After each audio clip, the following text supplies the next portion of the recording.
जिंदगी जख्मों से भरी है, वक्त को मरहम बनना सीख लो। जिंदगी जख्मों से भरी है, वक्त को मरहम बनाना सीख लो। हारना तो है ही मौत के सामने, पहले जिंदगी जीना सीख लो। हर छोटा बदलाव बड़ी कामयाबी का हिस्सा होता है। स्वागत है आपका दोस्त सक्सेस पॉइंट डीजीपी में। क्लास 9 to 10 का हमारा जो है टारगेट है कि टोटल का टोटल वीडियो और यूट्यूब का डालेंगे इस चैनल में, और इससे बहुत हेल्पफुल होगी हमारे ITI स्टूडेंट जितना भी है, और पॉलिटेक्निक के भी स्टूडेंट को भी बहुत मदद मिलेगी इससे। उसके बाद स्पेशल हम भी पॉलिटेक्निक का और ITI का MCQ भी डालेंगे। तो इसमें कोई हम चार्ज नहीं ले रहे हैं, ऐसा नहीं है कुछ लेंगे हम। ये वीडियो फ्री ऑफ कॉस्ट है, मेरा कुछ भी नहीं है। चलिए हम शुरुआत करते हैं। फर्स्ट हमारा क्वेश्चन है। फर्स्ट डे तो हमने ऐसे कर लिया था, उनके बाद नेक्स्ट क्वेश्चन हमारा उसी से प्रकाश का परावर्तन एवं अपवर्तन चैप्टर से है। तो नेक्स्ट क्वेश्चन हमारा है, जब प्रकाश की किरण हवा से कांच में प्रवेश करती है तो मुड़ जाती है, तो किधर मुड़ती है? यह बात है, जब प्रकाश की किरणें हवा से कांच में प्रवेश करती है तो किधर मुड़ती है? अभिलंब से दूर या अभिलंब के निकट, अभिलंब के समांतर, या फिर इनमें से कोई नहीं? तो अभिलंब के निकट मुड़ती है, अभिलंब के निकट मुड़ती है। ऑप्शन बी हो जाएगा इसका आंसर। नेक्स्ट देखते हैं, किसी दर्पण से आप चाहे कितनी ही दूरी पर खड़े हो, आपका प्रतिबिंब सदैव सीधा प्रतीत होता है, संभवतः दर्पण है। मतलब पूछ रहा है कि यह कौन सा दर्पण हो सकता है। ठीक है, तो ऑप्शन ए है हमारा केवल समतल, ऑप्शन बी है या तो समतल या उत्तल, ऑप्शन सी है केवल उत्तल, ऑप्शन डी है केवल अवतल। तो दोस्त इसका आंसर हो जाएगा हमारा या तो समतल या तो उत्तल, यानी कि ऑप्शन नंबर बी। तो नेक्स्ट देखते हैं, फोटोग्राफी कैमरा का अभिदृश्य होता है, यानी कि कैसा होता है इसका अभिदृश्य? तो ऑप्शन ए है हमारा उत्तल लेंस, ऑप्शन बी है हमारा अवतल लेंस, ऑप्शन सी है हमारा उत्तल दर्पण, ऑप्शन डी है हमारा अवतल दर्पण। तो फोटोग्राफी का कैमरा जो है इसका अभिदृश्य कैसा होता है, इसका हो जाएगा उत्तल लेंस। ठीक है, ऑप्शन ए। नेक्स्ट क्वेश्चन देखते हैं, साइड मिरर के रूप में प्रयुक्त होता है अवतल दर्पण, उत्तल दर्पण, उत्तल लेंस या प्रिज्म? प्रिज्म तो कभी हो ही नहीं सकता है, और लेंस भी कभी हो ही नहीं सकता है, क्योंकि दोस्त इसमें पूछा है मिरर मतलब दर्पण, तो चाहे उत्तल या अवतल होगा। तो इसका आंसर आप जानते हैं तो हमें कमेंट में ज़रूर बताएं, अन्यथा हम तो बताएंगे ही। ऑप्शन इसका भी हो जाएगा उत्तल दर्पण। नेक्स्ट क्वेश्चन देखते हैं, एक अवतल दर्पण की फोकस दूरी 10 सेंटीमीटर है तो उसकी वक्रता त्रिज्या होगी। इसका 10 सेंटीमीटर फोकस दूरी दिया हुआ है, इसका 10 सेंटीमीटर फोकस दूरी दिया हुआ है तो उसकी वक्रता त्रिज्या होगी, यानी कि F बराबर R/2, F बराबर R/2 होता है। R बराबर हो जाएगा 2F डायरेक्ट, 2F मतलब F आपका 10 है, 200 गुना करेंगे तो उसका ऑप्शन हो जाएगा बी, यानी कि 20 सेंटीमीटर। चलिए नेक्स्ट क्वेश्चन हम देखते हैं।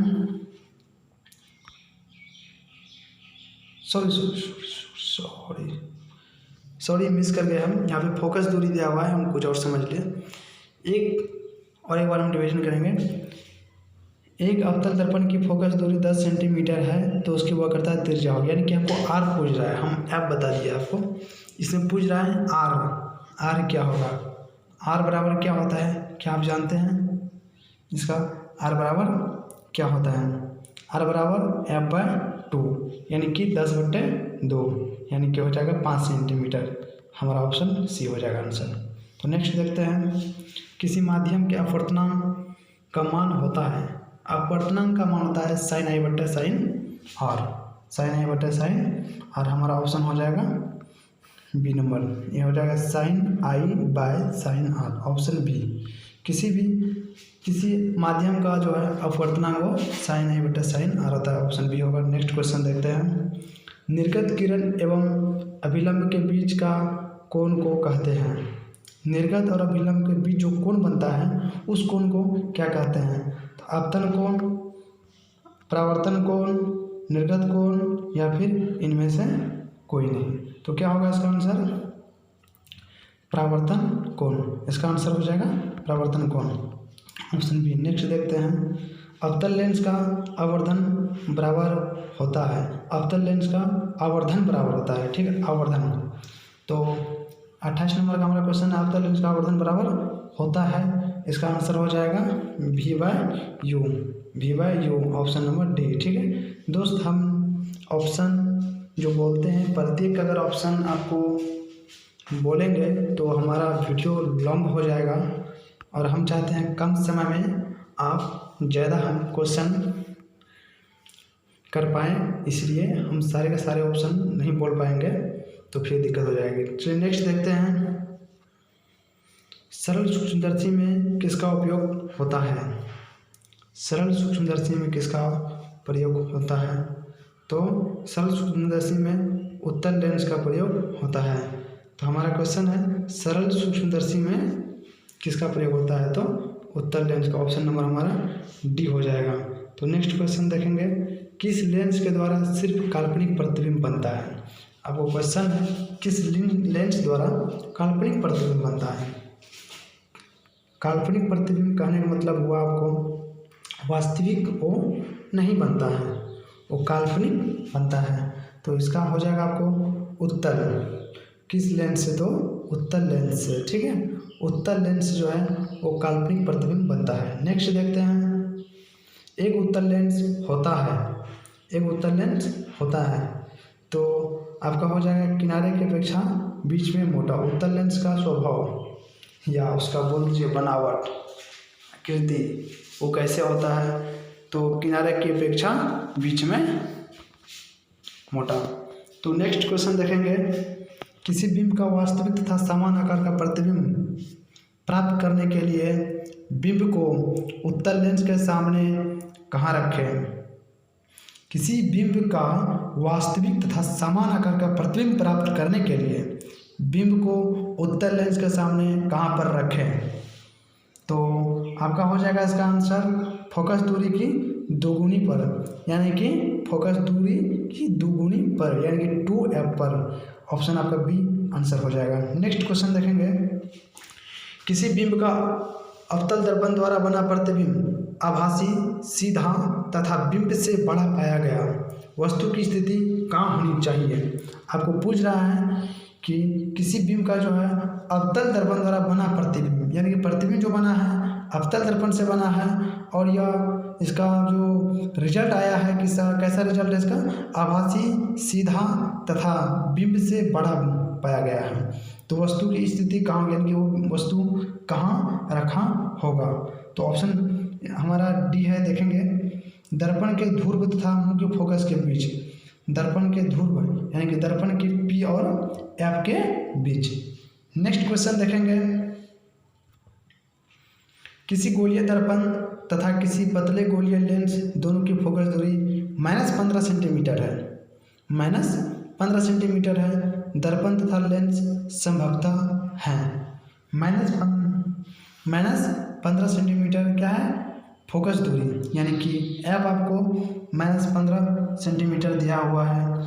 माइनस का मतलब हो गया आपको कि वो जो है हमारा नीचे होगा। माइनस कहने का मतलब ये हुआ, देखिए आपको हो जाएगा हमारा क्वेश्चन। और एक बार हम देख लेते हैं, और एक बार क्वेश्चन पढ़ते हैं कि किसी गोलीय दर्पण तथा किसी पतले गोलीय लेंस, यहाँ दो टाइप में बात रखा हुआ है। गोलीय दर्पण तथा पतले गोलीय लेंस दोनों की फोकस दूरी -15 सेंटीमीटर है। दर्पण और लेंस को दोनों के बारे में पूछ रहा है, -15 सेंटीमीटर है। तो दर्पण तथा लेंस का संभवतः है, यानी कि दर्पण और लेंस आपको पूछ रहा है वो कैसा होगा। दोस्त ये जो है दोनों ही क्या हो जाएंगे? अवतल हो जाएंगे। दोनों ही क्या होंगे? अवतल होंगे। माइनस बोल दिया तो समझिए आप वो अवतल ही होंगे। परावर्तन के नियम से निर्धारित होता है, परावर्तन के नियम से निर्धारित होता है। आपतन कोण परावर्तन कोण के बराबर होते हैं। आपतन कोण परावर्तन कोण के बराबर होते हैं। नेक्स्ट देखते हैं लेंस के मुख्य फोकस की संख्या कितनी होती है। लेंस में मुख्य फोकस की संख्या कितनी होती है। दोस्त अगर ये बहुत आसान सी क्वेश्चन है, अगर आप इसका आंसर जानते हैं तो आप हमें कमेंट बॉक्स में 36 और जो आंसर होगा वो लिख दें, 36A या 36B C D जो भी होगा। तो ये क्वेश्चन अब हमें बताएं, हम आपका वेट करते हैं। नेक्स्ट देखेंगे क्वेश्चन, प्रकाश की किरणें गमन करती है। प्रकाश की किरणें गमन करती है, ये भी क्वेश्चन आपको कल ही बताए हैं। हमारा पहला वीडियो जो डला हुआ है फर्स्ट का, वो आप देखेंगे तो वो भी आपको मिल जाएगा। कृपया हम चाहेंगे इसका भी आप कमेंट बॉक्स में हमें ज़रूर बताएं। तो नेक्स्ट क्वेश्चन देखते हैं, सर्च लाइट का परावर्तक सतह होता है। सर्च लाइट का परावर्तक सतह क्या होता है। सर्च लाइट का परावर्तक सतह आपको बताना है। सर्च लाइट का परावर्तक सतह हो जाएगा आपको जाकर के अवतल, इसका हो जाएगा आपको अवतल। ठीक है, नेक्स्ट देखते हैं, अवतल दर्पण की फोकस दूरी उसकी वक्रता से क्या होती है, दोगुनी या हाफ या कैसी होती है। तो अवतल दर्पण की फोकस दूरी उसकी वक्रता से आधी होती है, ऑप्शन बी होगा। नेक्स्ट देखेंगे क्वेश्चन हम, जब प्रकाश की एक किरण एक माध्यम से दूसरे माध्यम में जाती है तो अपने पूर्व पथ से विचलित हो जाती है, इसे कहते हैं, इसे क्या कहते हैं। प्रकाश का अपवर्तन, प्रकाश का परावर्तन या प्रकाश का विक्षेपण, इसका ऑप्शन हो जाएगा हमारा बी, प्रकाश का अपवर्तन। ठीक है, तो नेक्स्ट क्वेश्चन देखेंगे, प्रकाश की एक किरण जब विरल माध्यम से सघन माध्यम में आती है तब वह क्या हो जाता है, यह आपको कह रहा है।